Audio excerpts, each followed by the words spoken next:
Hi there, it's me, Isra Banat, and I hope you are doing well, my dear students, safe and sound at home.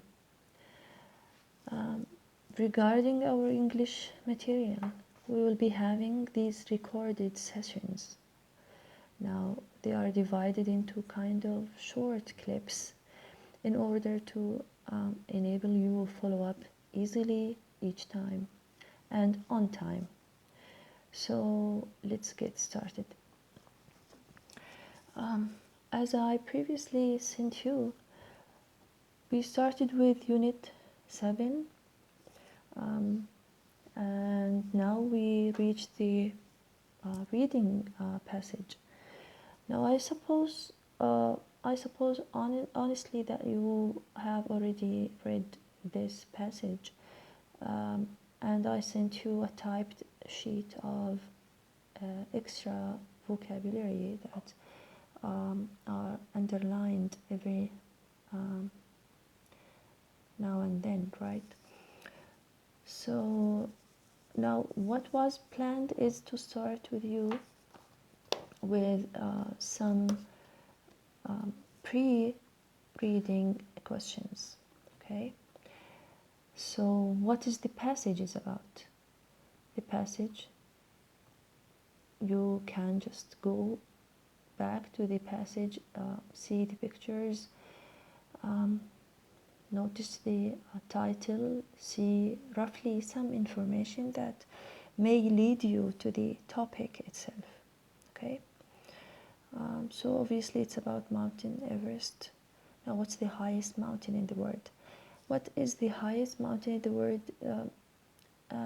Now it depends on your personal information about this topic. So it's pre-knowledge. If you have any information about some names of mountains in the world, and you just go ahead and mention them. Okay? Now, who was the first to climb Mountain Everest? Who was the first to climb Mountain Everest? Now that depends on your information again, your knowledge. What's mountain sickness? Number 4, what is mountain sickness? Well, basically this is a term, and we will get into this through the passage, okay? Now it leads me to another question. If you have ever thought of or heard of sea sickness again, okay, for those people who find it difficult to travel by sea, for feeling not well. Now mountain sickness is something similar. When you just climb to some high points and you feel dizzy, feeling sick, not well, some symptoms appear, and you need to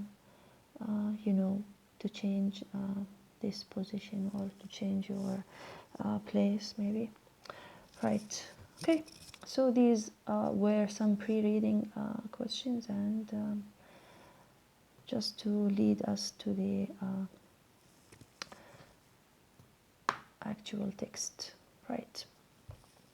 Okay, now as usual we used to have this box. It's the list of vocabulary list, vocabulary words, and notice that they are ordered by their occurrence in the passage, not according to the alphabetical order. So there's soar, pierce, summit, and if you refer to the text you will find them with the same arrangement, the same order: soaring, pierces, summit, etc. Okay, so that makes it easy for you to follow up and find in information. Right, okay, now let's start with the first one. Soar, it's a verb and means fly at a great height. Fly at a great height. Now remember, birds, eagles, any kind of bird soars high in the sky. High in the sky, right, nice one. Now pierce, now it comes as a verb when you make a hole in something with a sharp point. Girls can relate to the holes in the ear lobe or other part of the body in which earrings are inserted. You know, the piercing in your ears. Fine.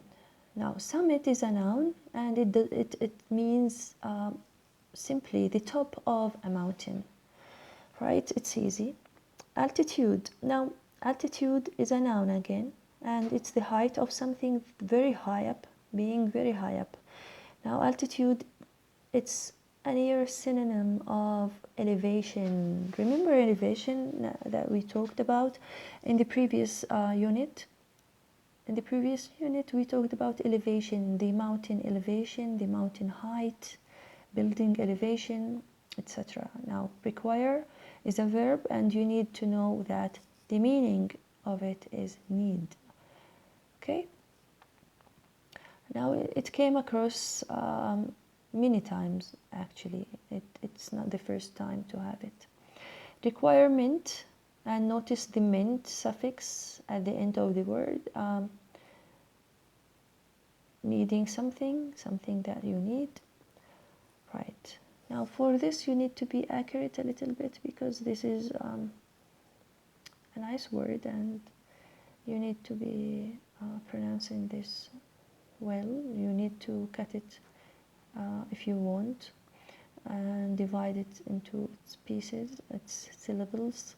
Now, inevitable, inevitable, inevitable, inevitable. Okay, inevitable as an adjective, something that cannot be avoided or prevented from happening.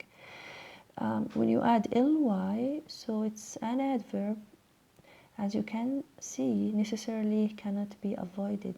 When you say something is inevitable, like death, for example, okay, sorry for bringing this up, but this is a good question, a good, example. Death is something that you can't get rid of, or you can't avoid, sadly. Ultimate, it's a noun, and it comes as an adjective.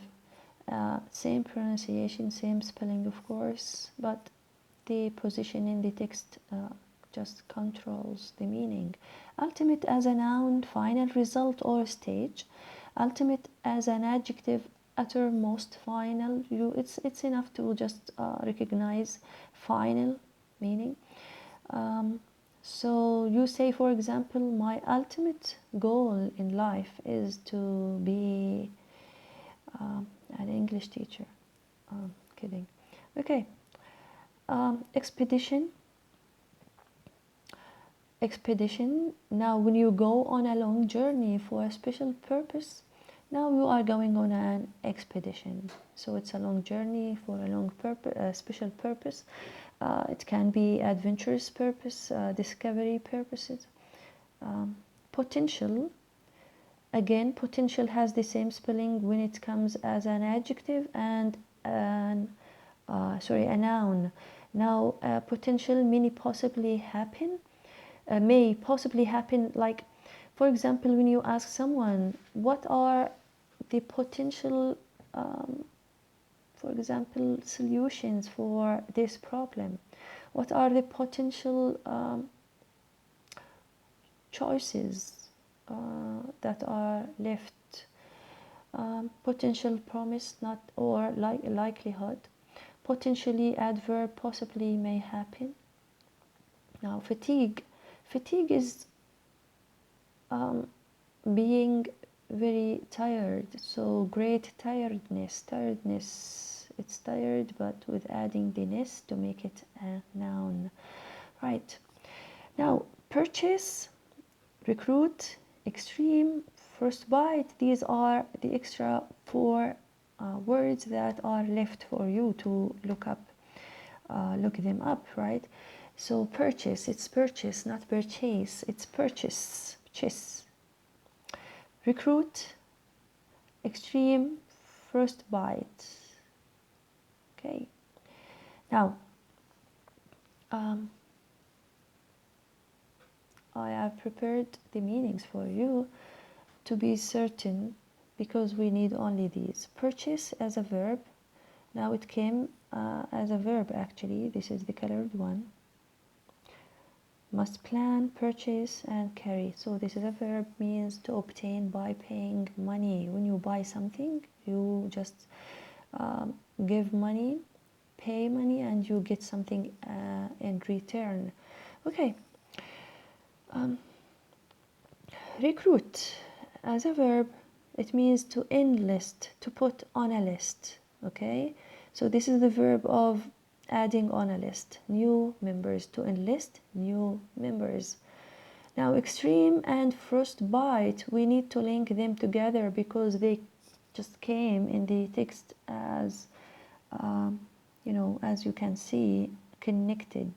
Now, risk of extreme frostbite. Frostbite is a noun, extreme is an adjective. Of course, the adjective describes the noun. Okay, let's go back. Extreme, adjective, existing in a very high degree. Extreme. This is an extreme, for example, feeling. Now, frostbite as a noun, the deep freezing of, when you feel frozen, like because of the cold, okay? So when you don't even feel your parts because of the cold, so you get frostbite, the deep freezing of some parts of the body, right? Now after, so of course I will attach these sheets for you. You will have them in the documents, so you just refer to them and copy them, right? Now let's move on fast to the questions, the comprehension questions. Okay, let's get straightforward. Why do mountain climbers think of Mountain Everest as the biggest adventure ever? Why is it considered as the target, the ultimate target for the climbers? Why is it so important for them to manage to climb them? Of course, it's simple. Mount Everest is the highest mountain, right? So because it's the height. Number two, why do you think why do you think people used to believe, it's in the past, they believed that Mount Everest was unclimbable. Unclimbable, it's a long word, but it's easy to be divided. See, un means not, climb is the verb climb, and able, this is the suffix to make it an adjective. Unclimbable, not able to be climbed. So why do you think people believed that this mountain was unclimbable? Okay, you will find the answer in paragraph number 3 because it's there. Okay, I'll get it straight for you, and the answer is, it is I'm bad at reading numbers. It is 29,000.035 feet. While more than 2,200 people have succeeded, nearly 200 have lost their lives attempting the climb. Okay, this is why they believed that this is like impossible. Now, okay, here's clear.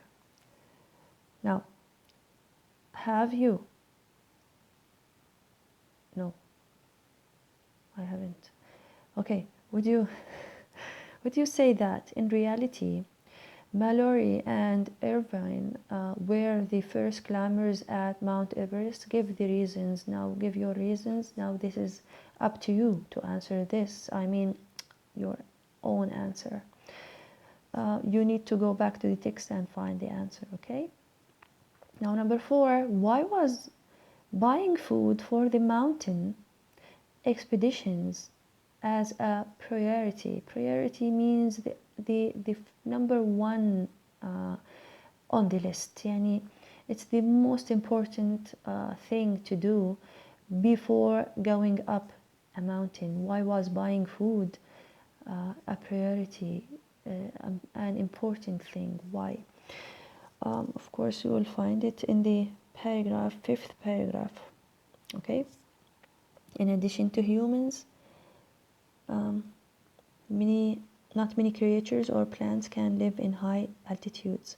For this reason, because of the fact that the more you get high, the less oxygen you get, right? For this reason, food sources for climbers of Mountain Everest are basically non-existent.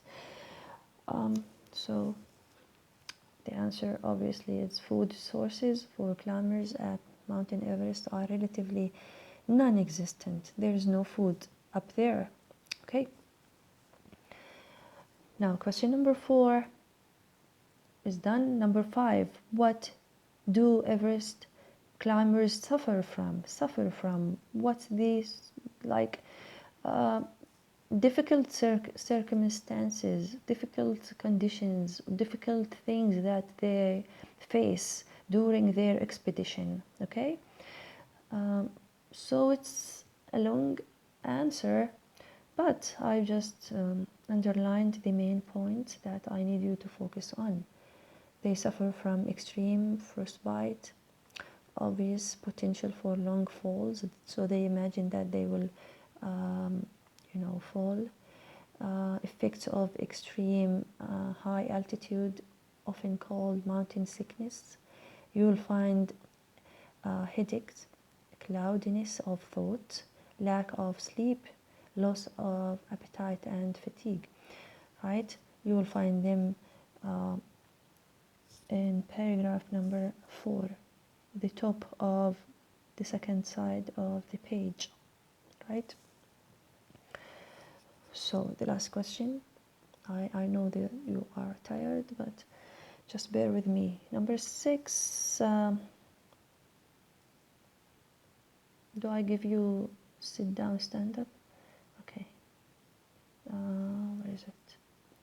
How do Everest climbers prepare themselves for the expedition? How do they prepare themselves? Okay, like, do they get enough food? Do they sleep enough? Do they we will see. Okay, now you'll find the answer again. Check your answer if you can find it in paragraph number 5, so you are fine, you are correct. See, so in preparation is the key word, because they asked you about how do they get prepared, right? So in preparation for their climb, climbers and their teams must plan, purchase, and then carry all of their food and supplies with them up the mountain. Okay, so this is the answer. Same answer goes here. Okay, now we are coming to an end. I would like to remind you to practice reading till you master it. Okay, and what do I give you? Do I give you a homework? Some homework since you are already at home? No, I'm just kidding. Okay, stay safe and don't eat too much. Okay, see you soon, inshallah.